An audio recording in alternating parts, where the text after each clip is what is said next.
So in this video, we're going to review some of the calculations involving light, the Bohr model, as well as look at some electron configurations and orbital diagrams. These are for the quantum models unit of grade 12 chemistry. This is page 39 in our booklets, the second quantum model concept worksheet. So have the worksheet in front of you, have a calculator, have your periodic table opened as well. So have all that ready, and then you can begin with me. To get the most out of this video, you don't want to simply watch. You don't simply want to watch and copy. You want to work through it with me. So pause the video when you need to so you can do it yourself, and then check to see how you're doing. So the first question says, calculate the frequency of some electromagnetic radiation traveling in a vacuum, and we see a picture of a wave. So if you want, pause the video and see if you can do that. So did you notice that the distance that's labeled on that picture of the wave, it does not represent a wavelength, right? The picture shows us the distance from one trough. Okay, the trough is the low part, the dip on the wave, to another trough way over here. But the definition of a wavelength is the distance from one trough to the very next trough. So the distance from the first trough to the second trough, that would be a wavelength. So since we see here, we actually see three wavelengths, right? So there's three wavelengths in that distance. So we can calculate the wavelength by taking this number, 1.20 times 10 to the 3 nanometers, and dividing by 3, since there's three wavelengths there. Now, 1.20 has three significant digits. The 1, the 2, and the 0 are significant. If I grab my calculator and divide this, my calculator says 400. Now, the 400 might some people would look at that and say it has just one significant digit, the 4.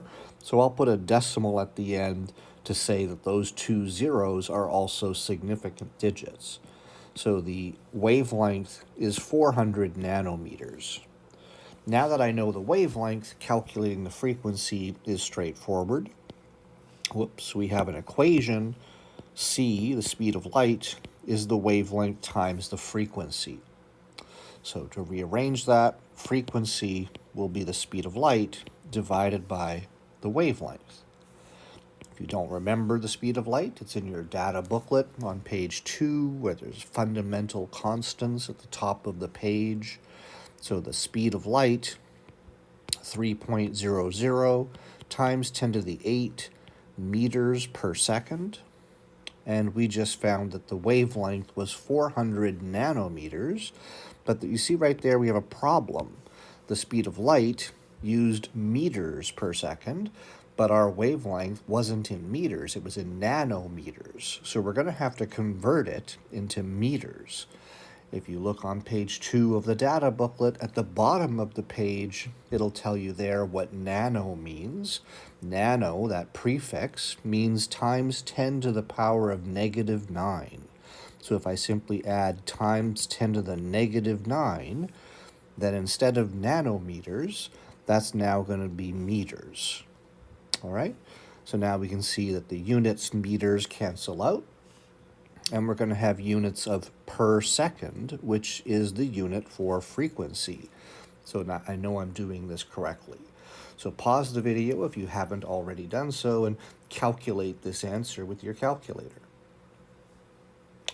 So you should have found, if you used the scientific notation button on the calculator, 7.50 times 10 to the 14 per second. Now the calculator may have just said 7.5, but if we look at the speed of light, it had three significant digits, 3.00. Our wavelength had three significant digits, so we needed three significant digits in the frequency as well. So to get a third significant digit, I put a 0 after the 5, 7.50 times 10 to the 14. Part B, calculate the energy of a quantum of this radiation. You remember that light has a wave-particle dual nature, and that when we view it as particles, those particles are called quanta, or sometimes photons if it's visible light. And we're trying to find here the energy on one of those quanta. So one quantum of energy, a particle of light. So we're going to use Planck's energy equation. Planck told us that the energy on a quantum is related to either the frequency or the wavelength. We can calculate from either one. He has two versions of his equation. I'll use the frequency version today. So I'll say E equals h nu. H is Planck's constant, right? So we're using Planck, P-L-A-N-C-K. So Planck's energy equation, the letter H there is a constant. It's called Planck's constant. It's in our data booklet up on page 2 with the fundamental constants, if you forgot. So I'm using the version of Planck's equation that used frequency. You could also use the version that had wavelength. It looks like that, h times c divided by lambda, because you remember from our last question that frequency is c divided by lambda. So you could replace the frequency with c divided by lambda, and you'll get this other version of Planck's equation. So Planck's constant, 6.626 times 10 to the negative 34 joule seconds. Joule is the unit for energy, and we're going to multiply that by the frequency, which we calculated in part A, 7.50 times 10 to the 14 per second. So grab your calculator and see if you can get the answer to that. Looking at how to round off the answer, Planck's constant has 4 digits, and our frequency had 3 significant digits. So therefore, we're going to keep only 3 significant digits in the answer. You round off to the lower number of significant digits when you're multiplying or dividing with measured numbers. So on my calculator, I round it off, and I'm going to get 4.97 times 10 to the minus 19. This is a very small amount of energy, and because it's energy, the units are going to be joules. Okay? Joules, J-O-U-L-E-S, is the unit for energy. If you're wondering how we got that unit, look at the units for Planck's constant. The S in Planck's constant, it's a joule seconds, that's an S to the power of 1. And it's being multiplied in the frequency by s to the minus 1, and that gives me s to the 0, which is gone. It cancels out. S to the 0 is equal to 1, so it's just canceled. And that means we have joules as the units that's left. All right, so there's our answer, 4.97 times 10 to the minus 19 joules. Now, if you round it off a little bit differently, maybe by mistake and got 4.96 or 4.98, you don't need to worry. Don't change your answer. Just leave it alone. That'll be fine. Question 2, we're going to omit. In the advanced chemistry class, we do some calculations with the idea that matter also has wave properties. So we use an equation called the de Broglie equation, but we don't do that in the regular chemistry class, so we'll delete that question. Question number 3 is one of the harder questions mathematically in the first unit. So it talks about an electron in hydrogen that is excited, is at a higher energy level than it should be, in the 7th energy level, and it falls back, it loses energy and falls back to the 3rd energy level. So if we look at that picture on the right, the electron is beginning in the 7th energy level. That's an excited state. It's in a higher energy level than it should have been. And it's going to fall back till it hits the 3rd energy level, a less excited state. And so since it's falling from a high level to a lower level, it's going to lose energy, and that energy comes out as electromagnetic radiation. And if you look down to part C, we're going to calculate the wavelength of that radiation that's emitted. All right, so now if it had fallen all the way back to level 1, where it should have been, then it would be returning to the ground state. In this question, we're starting at a very excited state, and we're falling back to a less excited state from level 7 to level 3. So let's jump in. We're going to use Bohr's energy equation. So Bohr, he gave us an equation. It's on your formula sheet in your data booklet if you forget it. His equation says the energy of the electron when it's in an nth energy level is negative 2.18 times 10 to the minus 18 joules times z squared over n squared. The letter Z in Bohr's equation is the atomic number of the element that you're dealing with. So the atomic number is on the periodic table for every element. We're dealing with hydrogen in this question, so for hydrogen, Z is equal to 1. Hydrogen is the first element on the periodic table. Remember, Bohr's energy equation only works if an atom has one electron. And so usually this is going to deal only with hydrogen because a neutral hydrogen atom has one electron. The letter N in his equation is the energy level that the electron is in. So that's the energy level. So we've got level 7 and we've got level 3. So N is going to be a 7 and N is going to be a 3. So let's calculate the energy of the electron in the 7th energy level, and then we'll also find the energy in the 3rd energy level. If you know what you're doing, pause the video and see if you can do that yourself. So negative 2.18 times 10 to the minus 18. We're dealing with hydrogen, so Z is equal to 1 squared. The electron is in the 7th level, so 7 squared in the denominator.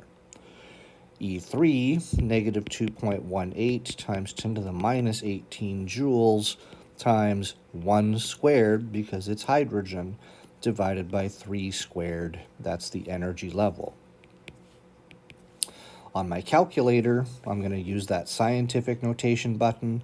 I'll type in negative 2.18 times 10 to the negative 18, and then I'm going to divide it by 7 squared, which is 49. 7 times 7 is 49. So when I do that, I get negative 4.45 times 10 to the negative 20 joules. There's the energy for the electron in level 7. Now be sure that you put units with your answer. This is joules, it's energy. E3 is going to be negative 2.42 times 10 to the negative 19 joules. Okay. Now if you can't get those numbers on your calculator, it means you're typing something in wrong. Then you should come see me and I'll help you with your calculator. It's probably a very simple thing to fix, but don't leave it to the last minute. Okay, if you recognize you're not doing something right on the calculator, let me know and I can help you quickly. So part B, what was the change in energy? So we remember that as that electron falls, it's going from a higher energy level to a lower energy level, so it's going to lose energy. So we're going to calculate the change in energy. Whenever you're finding a change in something, in a math class, a physics class, a chemistry class, you should take the final state, the final situation, and you should subtract the starting, the initial state, the initial situation. So this electron finished in level 3, and it started in level 7. So if I'm going to find the change in energy, technically, I should take the final state, so it finished in level 3, and I should subtract the starting state. It started in level 7. When I do that, if it's losing energy, this answer will be negative, because a negative change in energy means energy's lost. If it were absorbing energy, when I follow this rule of final minus initial, if I'm absorbing energy, it'll give me a positive answer. Okay? So the delta E here will be the third energy level, so negative 2.42 times 10 to the minus 19, subtract the starting energy level, negative 4.45 times 10 to the negative 20, and again, those are both joules. So I'm going to get that my change in energy is also going to be in joules. Grab your calculator and subtract those numbers. Be careful when you're subtracting because you're subtracting a negative number, right? So don't forget to subtract, and then I'll push the negative symbol. So if you've done it properly, you should get negative 1.98 times 10 to the negative 19 joules as the change in energy. That negative sign means energy is being lost. Okay? We're going from a higher level to a lower level within the atom, so energy's lost. Part C wants to know the wavelength of the light that will be emitted. So remember that electron fell, it's releasing electromagnetic radiation. We know the energy of the radiation, we just calculated that, but we want to know the wavelength. So now we're going to use Planck's equation, okay, Planck's energy equation, and since we're being asked for wavelength, we're going to want to use the form that had wavelength in it. So E is equal to hc divided by lambda. H, Planck's constant, c, the speed of light, and lambda, the wavelength. So if you rearrange his equation, do some algebra and rearrange it, it'll say that the wavelength is h times c divided by E. Now use page 2 of your data booklet if you have to. Look up Planck's constant, look up the speed of light. We used them earlier in this video. Planck's constant was 6.626 times 10 to the minus 34 joule seconds. The speed of light, 3.00 times 10 to the 8 meters per second. And now the energy, I'm going to use the change in energy that we calculated in part B, but it was a negative number because energy was lost. So I'm going to do what in a math class you would call absolute value, which means basically take a negative number and make it positive. Okay, so absolute value means if it was negative, make it positive, because the wavelength has to be a positive answer. You can't have a negative distance, right? So we're going to take the change in energy and just drop the negative symbol at the front. So 1.98 positive, oops, it's a little messy writing, 1.98 times 10 to the negative 19 joules. So notice it was negative back in part B, but I made it positive there. Grab your calculator and get the answer for our wavelength. So if you've typed it in properly on the calculator, you should get 1.00 times 10 to the minus 6 meters. Okay, now the reason I'm putting 1.00 is because Planck's constant had 4 digits, speed of light had 3 digits, and my change in energy had 3 digits. If I'm multiplying and dividing like you see there, my answer should have the smallest number of digits. So 4 and 3, my answer has 3 digits. So 1.00 has 3 significant digits. All right, so there's the first page of this worksheet. Turn it over. Question 4 wants to arrange these 4 regions of the electromagnetic spectrum in order of increasing energy. So think about what increasing energy means. It means we want to go from the lowest energy, to the highest energy. That's what increasing energy would mean. To do this, you need to have memorized, because you're not going to be able to look in your notes on a test or an exam. You need to have memorized the 7 major regions of the electromagnetic spectrum. So So I'll just write them at the top here. If you already know them, you can pause the video and do it yourself, but I'll write them at the top of the page. So gamma radiation, then there was X-rays, and it's important you put them in order, not just randomly. And then ultraviolet light was next. And then visible light, that's the light that we can see.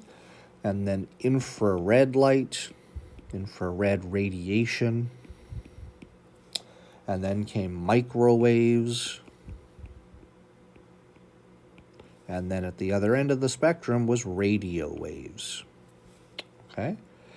Now, besides putting them in order like that, we should also, because this question talks about red light and green light, we should take the visible spectrum and we should break it into the rainbow, the colors of the rainbow. Now, on one side of visible, it was ultraviolet, and on the other side of visible was infrared. So that gives me a clue that because infrared is on the right-hand side, that's where the red light in the rainbow will be. Since ultraviolet is on the left-hand side, in the way I've arranged it here, violet will be right next to ultraviolet. And then I can fill in orange, yellow, green, blue, and whatever indigo is, right? So Roy G. Biv, the colors of the rainbow. Now, there's one more thing before I can answer my question here.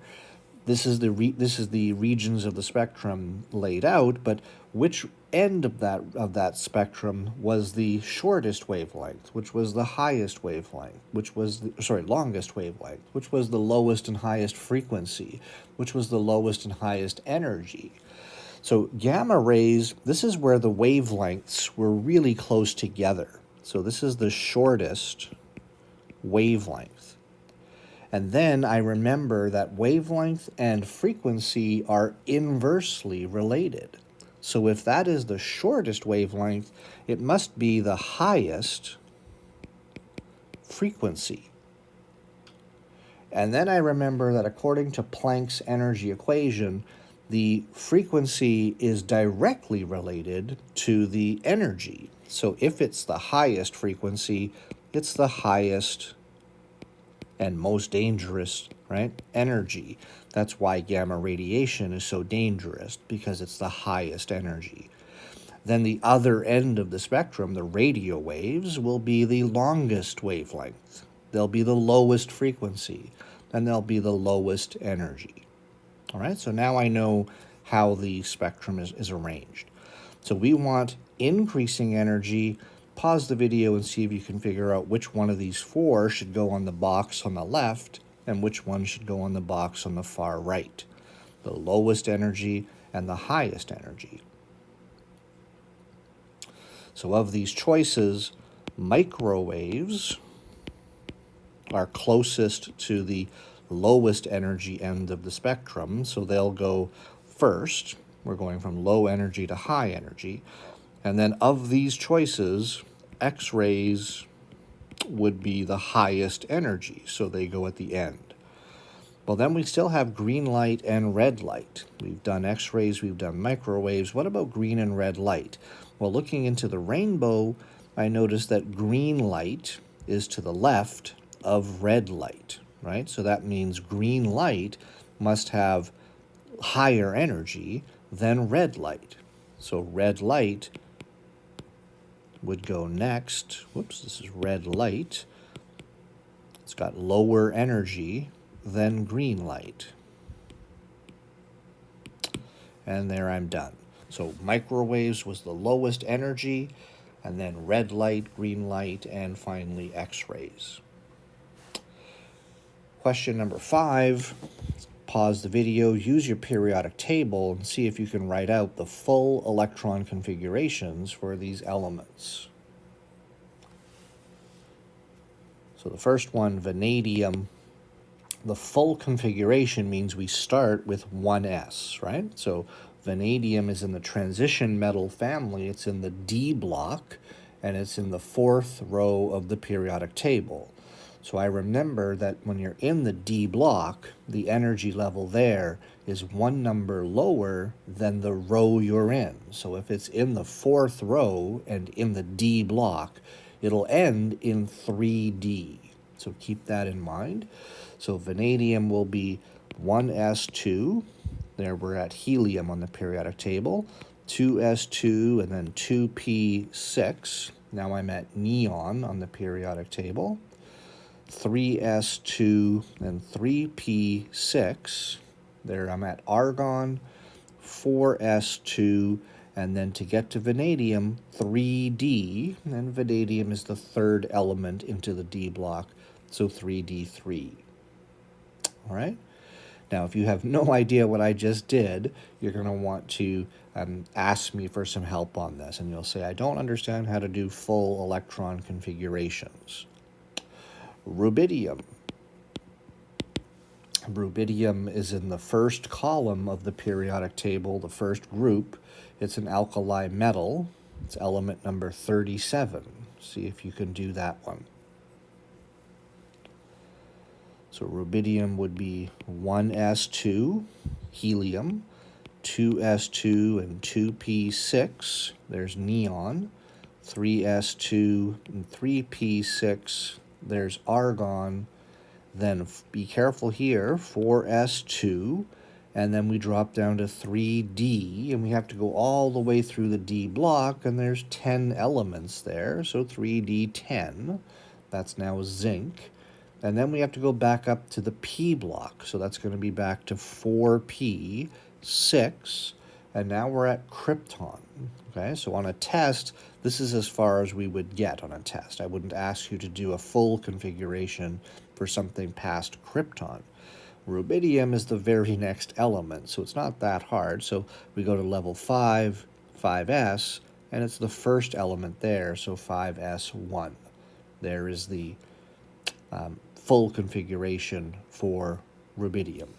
Now remember, when we're doing that, when we're writing these configurations, we are obeying the Offbow principle, which tells us to start with the lowest energy sublevel. So we start with 1s, and then we build up. That's what Offbow principle means, to build up in energy.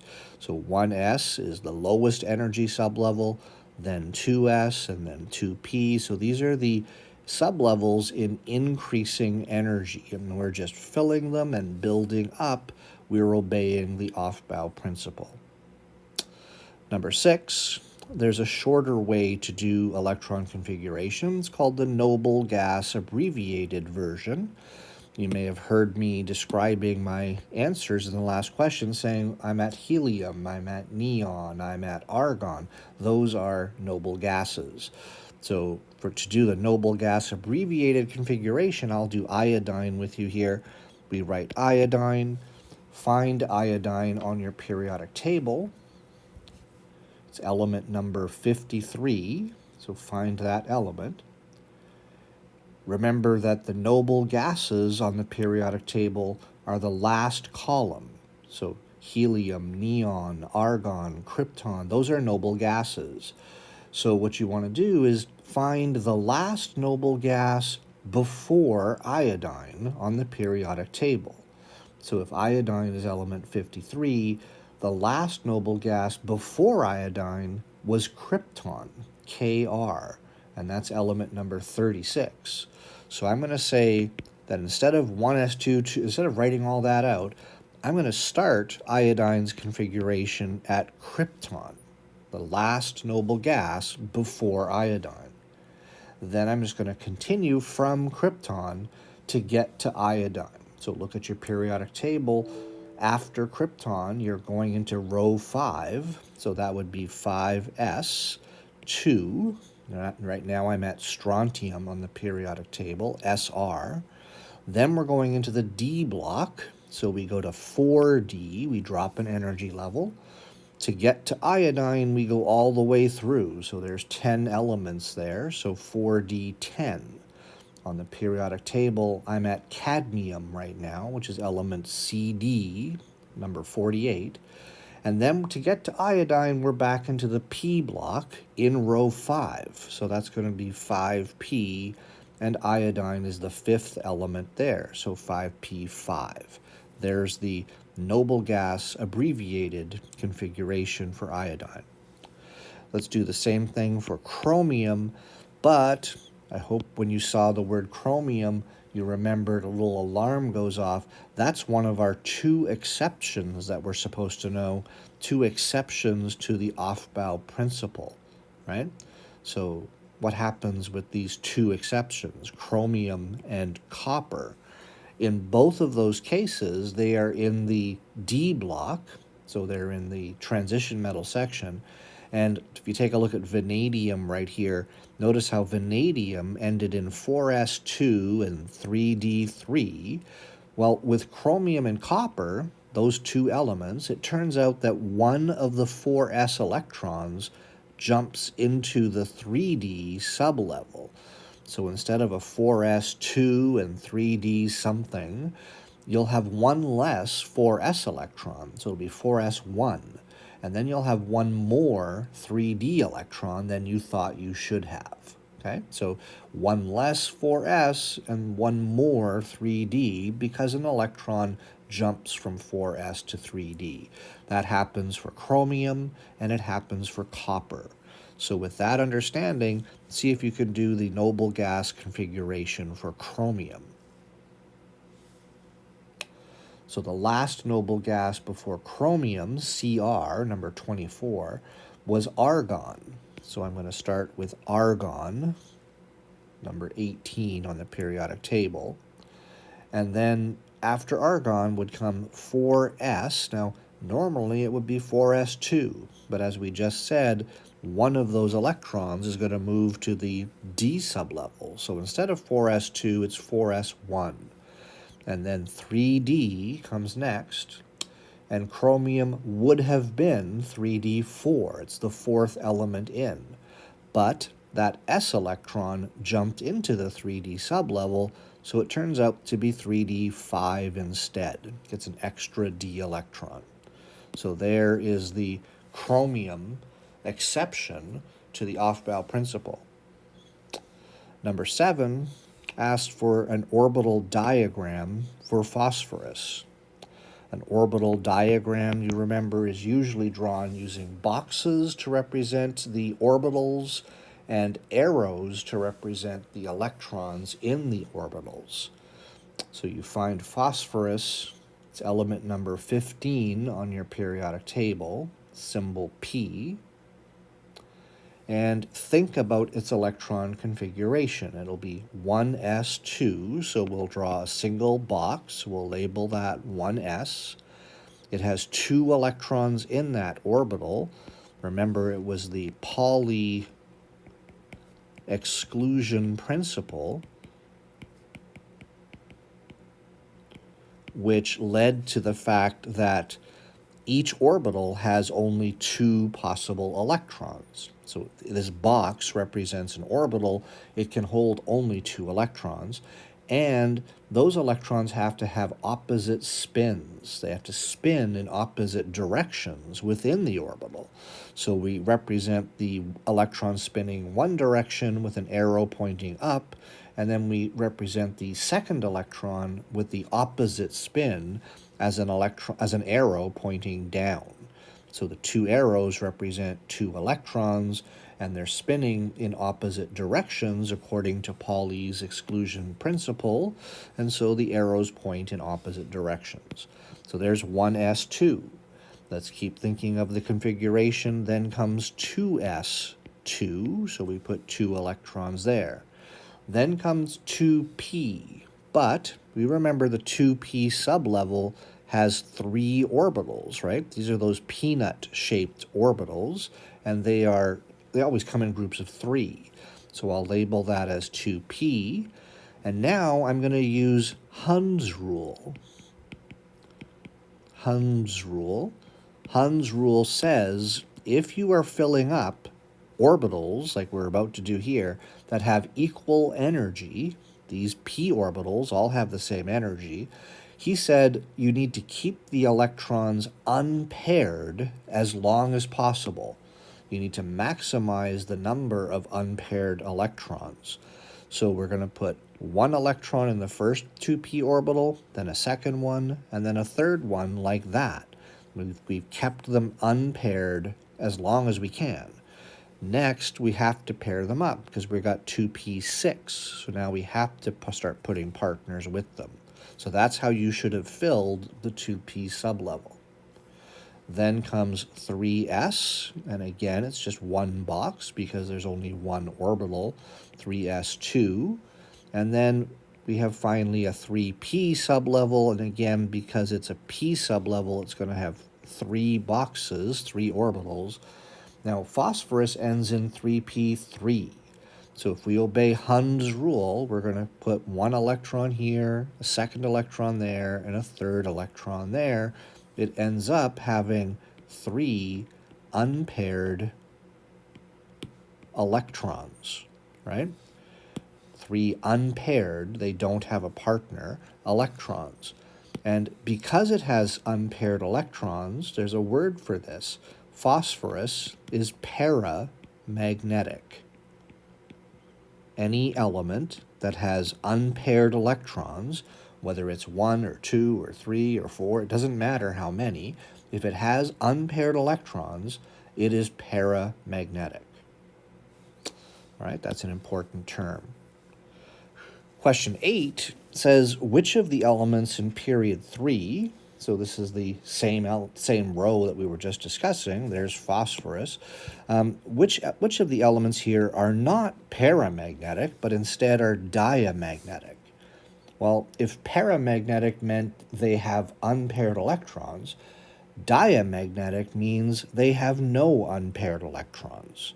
So diamagnetic would mean every electron has a partner, right? So if you look at phosphorus, these electrons here are all paired up, right? Phosphorus had some unpaired electrons at the end, so it was paramagnetic. But if an element has all of its electrons paired up, then it would be diamagnetic. So can you just do this in your head? Think about the orbital diagram and think about the electron configurations. Won't sodium's electron configuration end with 3s1? If it ends in 3s1, then there'll be a box with just one electron in it. So sodium, because it has one electron in a box, that electron is unpaired. Sodium is paramagnetic. Magnesium is going to end in 3s2, right? These are the valence configurations. The valence, the highest energy level part of the electron configuration. So magnesium is 3s2 at the end of its configuration. So that means it's going to have a box, 3s, with 2 electrons in it. So that means magnesium, all of its electrons will be paired up. So magnesium has no unpaired electrons. Magnesium is diamagnetic. Aluminum is going to be 3s2, and then it'll end with 3p1 also. So that's its valence configuration, everything on the highest energy level. 3s2, well, those are paired up, right? The 2 electrons in the 3s orbital. But the 3p1, that would be a single electron by itself. So 3p1, that means it's paramagnetic, right? So it's not diamagnetic. Silicon would be 3s2 and then 3p2. Now, if you don't know Hund's rule, you might think that those are all paired up. But remember, Hund's rule tells us that the 3p2 will have 2 unpaired electrons because those 2 electrons have to go in separate orbitals. So that means silicon is also paramagnetic. Phosphorus, we just saw, ends in 3s2 and 3p3. Sulfur, 3s2, 3p4. Chlorine, 3s2, 3p5. those will all have unpaired electrons in the p sublevel. So those are all going to be paramagnetic. But at the end, we have 3s2 and 3p6 with the noble gas, argon. Well, the s sublevel is filled, and the p sublevel is also filled. That means all of the electrons have partners. They're all paired up. So argon must be diamagnetic, right? So let me erase that. So the elements here that were diamagnetic, the elements with no unpaired electrons, were magnesium and argon. Now, think about that before we leave. Magnesium is at the end of the S block, right? It's the second element in the S block. Well, every element that is the second element in the S block would be diamagnetic. So all the elements in group 2, right, the alkaline earth metals, they're all diamagnetic. Similarly, argon was diamagnetic, but so would all the noble gases because they're at the end of the p block, right? So all the noble gases will be diamagnetic as well. All right, so I'm going to stop there. The last question asks you to give a statement of these two principles. We've talked about Hund's rule already. These are both in your notes, so you can copy down the answers. Do that, copy them down again, because the more times you see them in your notes when you're studying, the more likely it is you will study them, and the more likely you'll remember them on a test. So that was worksheet number 2, the quantum model. All right, good luck with your studying.